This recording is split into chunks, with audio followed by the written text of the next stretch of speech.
Without a doubt, the two most recognizable versions of Thor are Marvel's Thor and GOW Thor.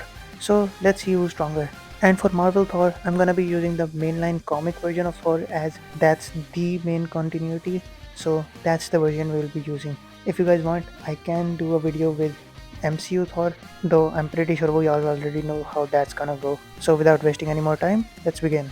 First, GOW Thor.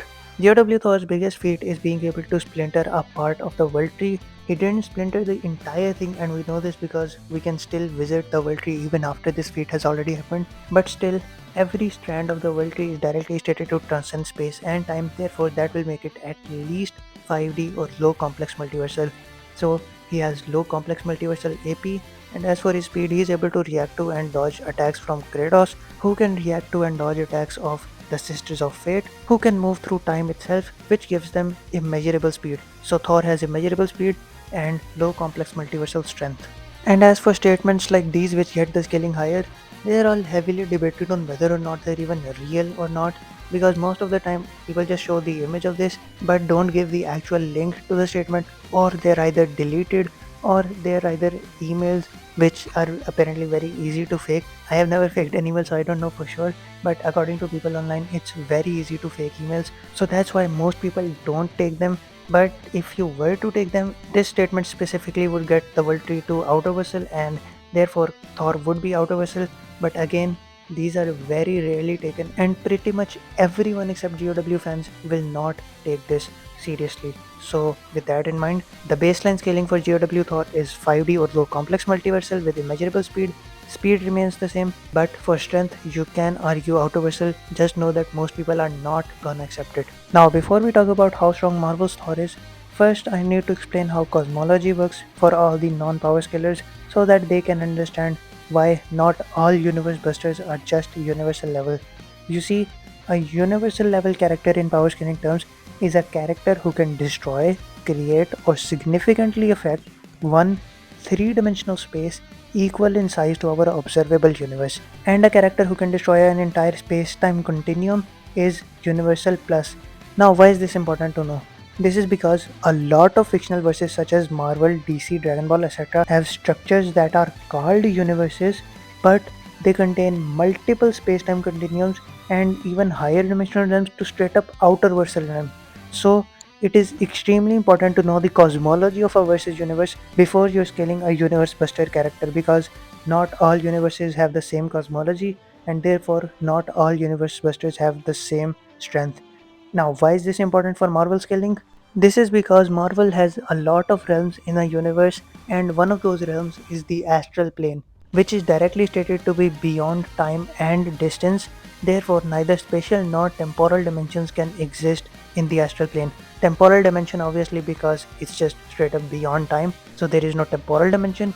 And as for spatial dimensions cannot exist there because there is no distance. Space needs distance to exist.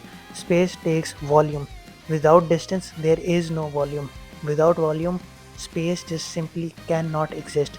Therefore, a realm that is beyond distance is beyond space as well. So, this realm is outerversal. The World Tree in Marvel is implied to contain all the realms in the universe, as when Thor was trapped in the World Tree's roots to contain his rage, when he gained Hulk's powers as well, Odin said that we are using the powers of all the realms in the known and the unknown universe to contain his rage. So that implies that the World Tree contains all the realms, not just the 9 realms. There is also this statement that says the World Tree contains almost an infinite number of realms, not just the 9 realms.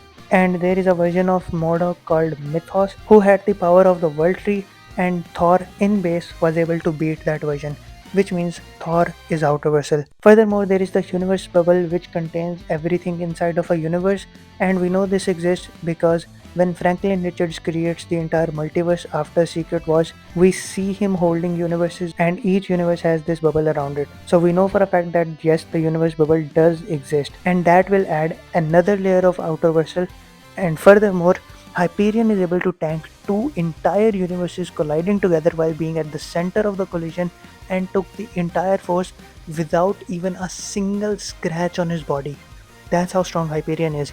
Yet Thor's attacks are able to hurt Hyperion. which means Thor hits harder than two entire outer level universes colliding together. And as for Thor's durability, obviously, if he didn't have the durability to match his strength, his own bones will break from the force of his own attacks. So that's why he also must have outer durability as well. And as for Thor's speed, Thor is able to time travel himself as well as keep up with characters who can travel through time with just sheer speed.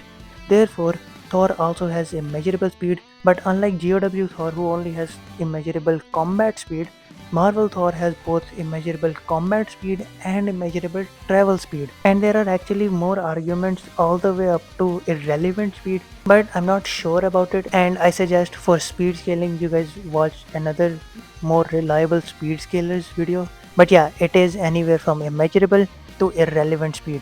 So, with that being said, let's get right into the conclusion. And the conclusion is pretty crystal clear because GOW Thor is 5D or low complex multiversal with immeasurable speed, and arguably just one layer into outer vessel. Meanwhile, Marvel Thor is, even if you don't want to take World Tree containing Astral Plane, even then he's at least two layers into outer vessel, and if you do take World Tree containing the Astral Plane, then that makes his scaling three layers into outer vessel. And he has immeasurable to arguably irrelevant speed, and unlike GOW Thor who only has immeasurable combat speed, Marvel Thor also has immeasurable travel speed. Furthermore, Marvel's Thor can create storms as big as a realm itself. So yeah, everything he just has more. He has more speed, more strength, more durability, more AP, more DC. Everything Marvel Thor has more. So yeah, Marvel's Thor got it. And with that being said, I hope you guys enjoyed this video. Please leave a like and consider subscribing. It means a lot. And I'll see you guys in the next one. Take care. Please let me know who I should scale next. Bye bye.